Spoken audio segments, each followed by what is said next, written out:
Hi, my name's Ken Colby. I'm the author of Green Screen Wizard. Today I want to talk about the features of the Pro Studio with Editor version of Green Screen Wizard. Now I've already talked about the full version and went over a lot of the basic things that Green Screen Wizard can do. But today I want to talk about the additional features of the Pro Studio with Editor. Now of course the big feature is the editor, and we have a bunch of cool special effects, but we also have some smaller items.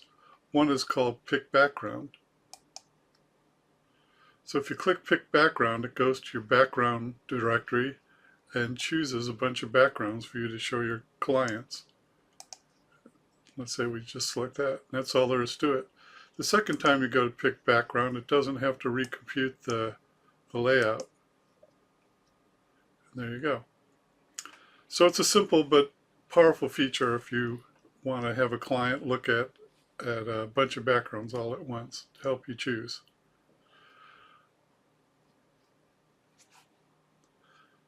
In the full version, you can add labels, but in the Pro version, you can add text anywhere you want.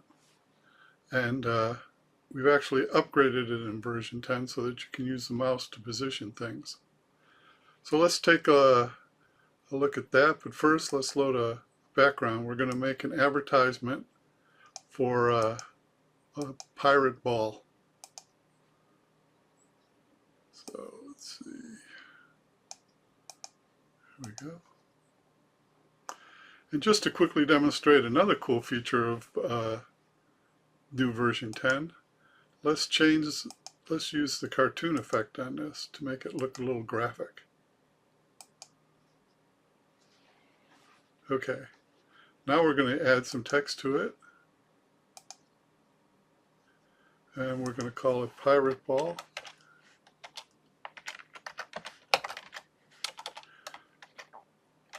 I know you'd think somebody that codes as much as I do could do a little better with the keyboard. So we can do a lot of things to this. We can add a shadow or remove a shadow. So if we get rid of the shadow or add a shadow, we can change the font. Let's go with Bratz. That kind of looks cool for a pirate. And I think we should go with the red. Okay. So we could do all that in the old version, but now what's new in version 10 is we have this ability to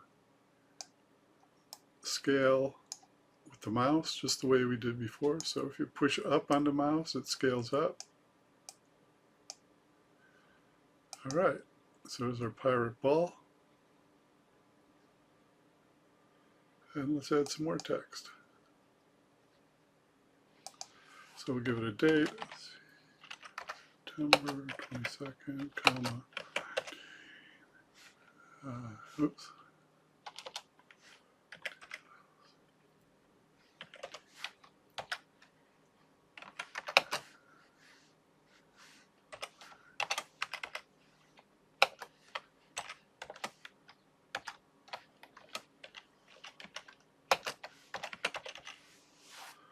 Okay, so here we can center the text if we want, or write justify it, anything we want to do. And I think that looks pretty good. And we can move it either with this little guy, or it's more efficient. I should stop all that winking and blinking. If we pick this text, we can quickly move it around. I can see that's a little too big, so we're going to use our mouse to shrink it. That's a little too small. Drag it down to the corner. Let it do its thing. And voila, a cool poster. Okay, for the next demo, we're going to add some images. So we're going to load the foreground, which is our fairy.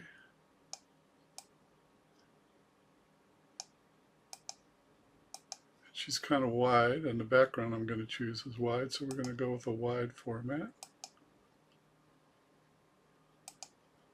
And we're going to load a background of butterflies.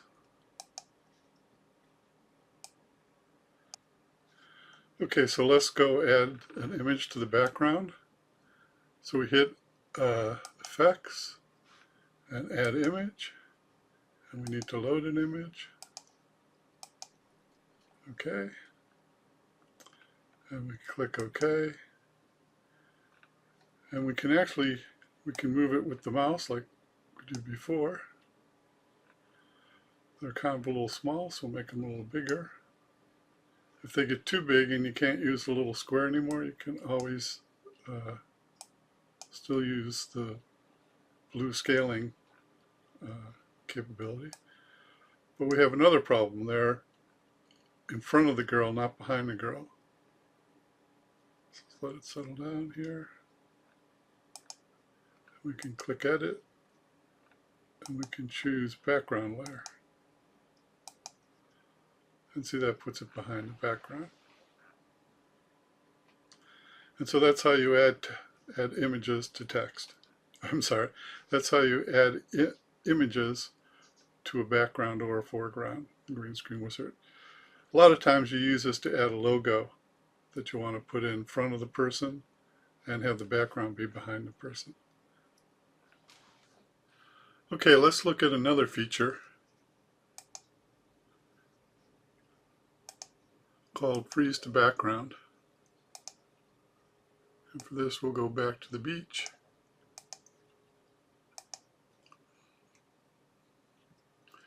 Now notice you have a foreground and a background.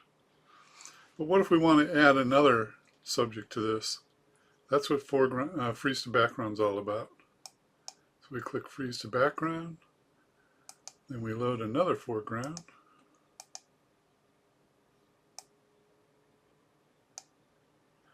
And now we can freeze to background again. Now both of these images are in the background and the foreground is basically nothing. So we load yet another one, and we can just keep doing this all day. Now what you can't do is go back and move any of these guys. You have to start over again. So it takes a little planning, but that's how it works. Okay, so let's go back to a vertical.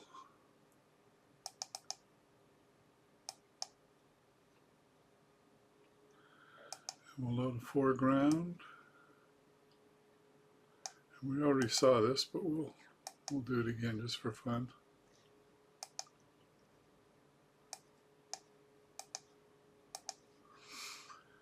And I demonstrated this when I was talking about the text, but Green Screen Wizard has a lot of effects. The black and white, silhouette effects, framing, reflection, smoothing, texture, and lighting. But Green Screen Wizard 10.0 adds sketch. Now the rest of these you can see in another video where I go through each one individually. But for this video, let's just take a quick look at sketch. So the cartoon effect is like that. And I think I picked the wrong background. Oh, I didn't clear the freeze to background. That's a problem. Okay. So there's our girl. And what this effect does is it reduces the number of levels of color, and it creates a black outline, pretty much what a cartoonist would do. And the effect doesn't work great on every photo, but on the photos it does, it's really nice. So you have to play with it a little bit to see if it's something for you. Now the sketch part works actually better if you have a portrait. So let's take a portrait. And again, we'll go back to effects. And here's the cartoon effect for her. Still kind of nice. Now the way all of this works is basically with the gray sketch. It goes in and finds the gray areas. And that's actually not a bad photo. It's got a little bit of noise here, but you could fix that with the editor if you want. The next step is to do what we call a pencil effect, and that is we're adding a pencil texture, and you can see most of the lighter areas just have a single line, whereas darker areas get this crosshatch. And it's actually a random crosshatch. I actually took a piece of paper and filled it in, so it should look pretty darn realistic. But to me, my favorite part of the effect is what we call pencil sketch on parchment, because it looks really realistic, I think, and it just has a little bit more contrast, and it gives you a little bit of texture to hide any kind of small flaws. So I think that's a really nice effect, and I've used it for my grandkids. They loved it, so hopefully you guys will like it too. And like I say, all the rest of the special effects you can go in and see them in the other video. They're also awesome. They just that I've already made a video on those. Okay, let's take a look at the shadow generator. So actually we can just use this, I guess. So the shadow generator is actually, I kind of went overboard on it, but there's actually 3 shadow generators. There's a wall shadow generator, which basically casts the shadow on a wall. Now normally you'd use this only if you want to make the person stand against the wall. Now you can see the shadow's a little broken up here, and that's because it doesn't think that this black should be in there. So we have this little thing called Restore Black. There you go. Now you see a nice shadow on the wall. Okay, and then you can move it around, and you can move it up and down. Okay, so depending on where your light source is. So that's an easy one. That's pretty easy to handle. The next one's a little trickier, and so we're going to load a different background for that. And we'll use this nice speech. Now it's actually hard to find areas where you can actually cast a shadow. So we sell a special effects disc, and that has a bunch of these backgrounds that are good for shadows. So let's put our girl back and shrink her down so she kind of fits in the scene. Now you can see that doesn't look right at all for this scene. So what we have to do is we have to go back to effects, back to shadow, and pick all floor. Okay, so now she's laying on the ground, and the trick here is to have her feet line up with what we call the skew base. So you can see if I move the skew base, the shadow goes off her feet. Now if this was a true 3D image, I could calculate the skew base, but it's not. It's a 2D image, so we have to kind of tell it where we want the shadow to origin. Now you can do lots of fun things. You can skew it left and right. You can make it smaller. This is actually pretty popular because that's more how, you know, if the sun's kind of directly overhead, what the shadow would look like. Okay, then you can play with the rest of these settings if you like. I like the, I don't know if you ever saw Peter Pan, but they talk about his shadow getting away and he has to sew it to his feet. So this is kind of the same thing. Now the really tricky one is when you want to combine the shadow and a room that has a floor and a wall. Yikes. So that's pretty difficult, but we'll see if we can tackle it here. So we're going to actually make this background a little bigger. Sorry about that. And now you can see, we'll just make her just to show. Oops. Okay, so we leave that background. Now let's go back to foreground mouse mode, just so you can see what's going on. So you can see the it should be a floor shadow to here and then a wall shadow. So how do we tell the software that this line, which is not even straight, it's at an angle, is, you know, the end of the floor and the start of the wall? Well, I came up with this concept of what I call the virtual room. So if we go to wall and floor, we now have a virtual room left edge and right edge. So let's see if we can set the left edge. So the left edge of the room is about there, and the right edge of the room, oops, is about there. And then we gotta slide it to the right a little bit. Oops, I guess that's up and down, sorry.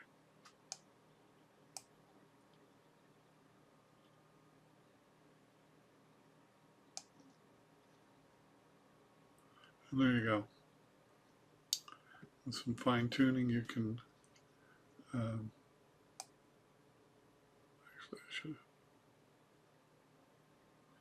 I should have used this cube base and not the right and left. Be a little more accurate. There we go. Anyways, you get the idea. It's tricky to use, but powerful. Now, why do we do this? The same reason we do sandwich overlays. We're trying to create an illusion. And if we create if we show a photo that actually has a shadow, then they think, oh my gosh, that must have really been in the scene, because how else could it get a shadow on it? And your brain just accepts the illusion more. And again, this is kind of a dark shadow, and probably in this case we'd like a lighter shadow. So we do have shadow transparency. So we can make it more transparent. And we also have shadow blur.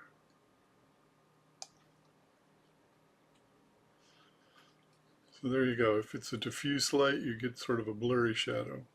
Anyways, like I said, I probably went a little overboard on this. There's a pretty in-depth help file that will help you if you have questions. Probably knows more than I do at this point, since I did this many years ago. And but anyways, that's the shadow generator.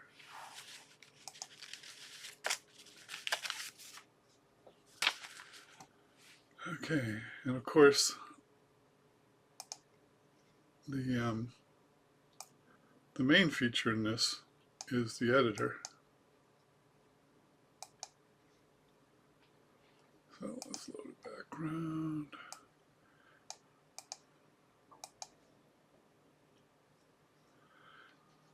And we're going to just combine. We're going to say she has black hair. Oops, that was too much. Let's see, no shadows. Well, what I'm trying to get is, if you can see, there's a shadow here. So I'm going to get rid of it with dark shadows. Okay. Now I do have hair protection on, and that's going to help. But basically, let's go with very dark shadows. All right. Just to show you how it works. So we can pop into the editor. If for some reason we needed to get rid of the shadows and that killed the hair, we can, for example, restore the hair. And this just does an amazing job of hair restoration. So there you go. This was actually a poorly lit subject that we've now fixed easily.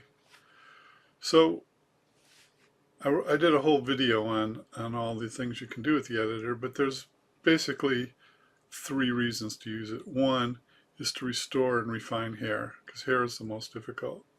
2 is to just, if there's something sitting in the foreground or a big crease, you can just erase it. And 3, you can apply makeup and smoothing and just editing your photo, just like any other editor.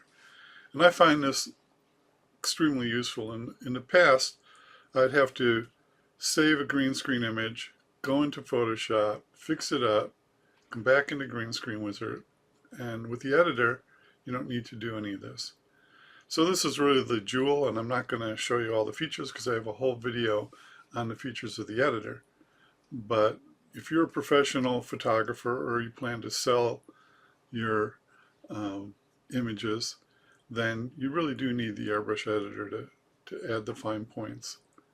Because green screening Green Screen Wizard's always guessing as to what color should be. And with the editor, you're telling it what color it should be. And that makes the algorithm a lot easier. Okay, well, I think that about does it for the intro to Green Screen Wizard Pro Studio. I think it's well worth the 70 extra bucks. And if you're serious about Green Screen Wizard, I think that's probably the product you're going to want. So thank you for watching, and I hope this was instructive.